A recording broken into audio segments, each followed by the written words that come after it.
Vamos checar esse trecho citado pela Denise aqui. O NAIM ainda falou que a Agência Brasileira de Inteligência, a ABIN, informou às 10 horas da manhã que teriam invasões em prédios públicos. Vamos conferir. Causa estranheza que nos relatórios que tem das mensagens, o próprio secretário relata que ele passa praticamente a tarde inteira informando o governador que estava tudo bem, que estava tudo certo, que estava tudo monitorado. Né? O secretário que estava em exercício, o Fernando, né? O secretário Fernando. Então, assim, causa estranheza ter uma informação dessa tão precisa às 10 horas da manhã da ABIN e o secretário sequer acionou o gabinete de gestão de crise. Às 10 do dia 8, às 10 horas da manhã do dia 8, tem uma informação da ABIN dizendo claramente as incitações à invasão de prédio público. Janaína Pascoal, como é que você avalia o depoimento do ex-comandante? Boa noite. Boa noite. Então, a mesma indignação, né, que gera o fato da ABIN ter informado, aqui a câmera certa agora, a mesma indignação que gera o fato da ABIN ter informado o secretário, né, a polícia, esteja o profissional em folga, alguém está na ativa, né, alguém está em serviço. O fato de ter informado e as providências não terem sido tomadas, a mesma indignação que gera com relação às autoridades no âmbito distrital, estadual, gera no que concerne as autoridades no âmbito federal. Porque a ABIN não informou apenas o secretário do distrito, informou também o pessoal do GSI. Né? Inclusive, o próprio ex-ministro general Dias, ele disse que o nome dele estava ali e ele não era uma autoridade incumbida da difusão.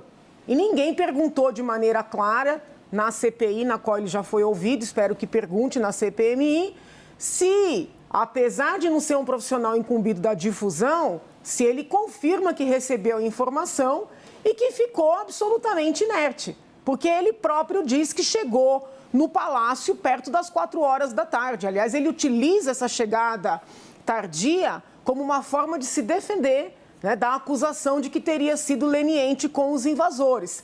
Então, o que me incomoda mais nesse episódio todo é a indignação existir, a represália penal existir para um lado, mas para o outro não. Eu entendo o seguinte, qualquer cidadão que acompanhou o que aconteceu no dia 8, do seu computador, do seu celular, da sua TV, percebeu que era inacreditável que prédios públicos pudessem sofrer aqueles abalos de maneira sucessiva, sem que as forças do Estado agissem para evitar. Porque foi muito claro, eu mesma não me conformava, eu falei, mas como assim? Conseguiram, aí uma hora depois estão em outro prédio e outra hora depois em outro prédio e nada acontece, né? No centro do poder do país. Então, que houve omissão, eu não tenho dúvidas. Agora, a omissão não foi só das autoridades ligadas ao governo anterior, como se quer fazer crer. Também houve omissão por parte das autoridades deste governo. A indignação e a responsabilização são diversas e é necessário apurar se as omissões foram dolosas ou culposas. Então, e não é tão importante assim proceder aos depoimentos, porque os depoentes, eles têm direito de ficar calados mesmo, isso é constitucional. Mas buscar esses documentos e compreender os horários, quem emitiu, quem recebeu, isso é documental. Eu penso que, nesse aspecto, aparentemente, a CPMI está falhando em se concentrar muito nos depoimentos e menos nos documentos. Enquanto a gente faz a análise aqui, a gente acompanha imagens aí ao vivo da CPMI, direto do Senado Federal, já que a CPMI é uma CPI mista, né, na qual participam deputados federais e também senadores. Vamos seguir aqui com a análise agora. ouvir a opinião, a análise de Samantha Maia. Obrigado pela presença aqui. Boa noite. Eu que agradeço o convite. Eu concordo com a Janaína. Eu acho que a tragédia que aconteceu, ela representa o quê? Várias omissões. Não foi uma omissão ou uma falha apenas do governo do Distrito Federal, mas das autoridades federais também. O que me chama a atenção é que se o ministro do GSI tinha conhecimento disso, ele é responsável pela segurança do presidente da República, ele informou o presidente que isso iria acontecer?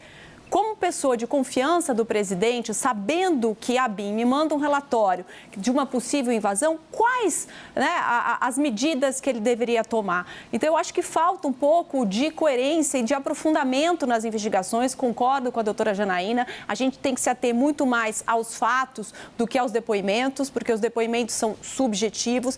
E chama atenção também uma fala dele dizendo assim, nós não poderíamos entrar ali nos acampamentos. Isso acontece porque a gente tem um limbo jurídico ali, né? Ali os acampamentos são uma extensão do quartel e realmente a Polícia Militar não tinha, não sei se o termo correto é esse, jurisdição para atuar lá. Esses acampamentos só foram desfeitos depois de uma decisão do ministro Alexandre de Moraes para desfazer os acampamentos. Mas naquele momento dos acampamentos não tinha ainda relação com o 8 de janeiro. Eles tinham o direito de ficar ali pacificamente, é um direito de reunião assegurado na Constituição, mas havia realmente, ainda persiste esse limbo jurídico, porque estava sob a jurisdição das Forças Armadas e nem a Polícia Militar e nem a Polícia Federal tinham condições, competência para adentrar naquela área. Marina Helena, obrigado também pela presença, sua opinião, sua análise. Pode discordar, tá? Fique à vontade, não tem problema. Obrigada a você, obrigada, Leandro. Aliás, é um grande prazer estar aqui com você e parabéns aí mais uma vez para a CNN, né, por disponibilizar aquelas imagens. Parabéns a você aí, porque até então a gente não tinha os detalhes que se tem hoje, que é exatamente o que a Janaína, né, e a Samantha trouxeram aqui, que é o fato de que se houve omissão, né, sabia-se o que estava acontecendo ali, então esse relatório da ABIN saiu às 10 da manhã dizendo que algo grande iria acontecer e o que fizeram as autoridades. E aí é isso, gente, não são só as autoridades do Distrito Federal, você tem também as autoridades federais. Então, o ministro do GSI, o que ele fez em relação ao presidente? A grande verdade é que o que está se mostrando nessa CPMI, como várias outras, infelizmente, é que vira um grande teatro e um acordão, né, ali por trás, nos bastidores. Então, o que aparenta que está acontecendo é o seguinte, você tem ali dois grupos, né, o grupo ali que está protegendo o presidente, que tem uma preocupação grande, né, de que tanto o seu ministro, né, do GSI, como mais do que isso, que se prove de alguma maneira que o presidente sabia também, né? Porque esse é o grande ponto, tá? Então, até onde vai a omissão? A omissão, ela vai apenas, por exemplo, a gente teve um governador que foi suspenso, né? Que era, enfim, tinha sido votado, tinha legitimidade e foi suspenso. Então, você teve, de fato, a gente teve de fato, secretários, né, do Distrito Federal que foram presos, né? A gente teve da gestão anterior também, porque o mesmo não aconteceu de novo com quem estava representando o poder federal. Então, quem estava ali a mando do presidente. Por que isso não aconteceu, né? Por que a gente tem dois pesos e duas medidas? Então, a gente tem ali, de fato, uma preocupação grande de quem está defendendo o presidente, que acabou tomando assentos estratégicos dentro dessa CPMI. Então, a gente está indo tudo muito numa mesma direção. Por outro lado, do outro lado também, a gente vê que alguns parlamentares e pessoas também preocupadas com outras questões que estão sendo ali levantadas, que é como que essas pessoas foram até ali, quem patrocinou tudo isso? A gente sabe que tem ali pessoas por trás que talvez tivessem patrocinado outras campanhas, talvez estivessem ligados a outros também parlamentares, não se sabe. Então, assim, no final das contas, ninguém quer perder, faz-se um grande acordão, infelizmente a população sai penalizada nisso e também as pessoas que foram ali presas, né, que estão ali num julgamento, a Janaína fala muito nisso, né, mas que um processo único, né, você não está individualizando isso, então elas deveriam estar se prestando, procedendo de acordo com o devido processo legal, não parece que seja o caso. Então, infelizmente, a população e essas pessoas estão de fora disso tudo e a gente está vendo um grande circo em que é isso. Prédios foram invadidos, isso poderia ter sido evitado, houve muita omissão e essas pessoas estão sendo protegidas. Agora, há muito material ainda que vai chegar à CPMI, né? Tanto o material que está no Supremo Tribunal Federal. Mas o que me chamou a atenção, Janaína, naquelas imagens que a CNN divulgou aqui em primeira mão, foi aquele momento, um dos pontos, né, que eu destaco aqui, foi aquele momento inicial ali em frente ao Palácio, naquela descida, né, da via da Esplanada, uma das descidas, quando a tropa ela recua. Às 3h01 daquele dia 8 de janeiro, os invasores conseguiram ocupar ali o estacionamento do Palácio do Planalto. E a tropa, em vez de ir à frente, né, recuou. E os invasores conseguiram passar por detrás do Palácio do Planalto. Ou seja, um comportamento muito estranho. Sim, e eram pessoas que não estavam armadas. Isso precisa ser dito.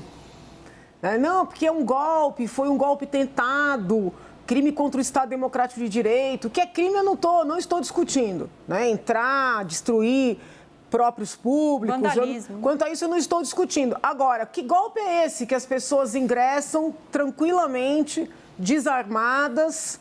Né? Isso precisa ser debatido. Um outro ponto que o depoente de hoje trouxe, porque o Exército não nos permitiu.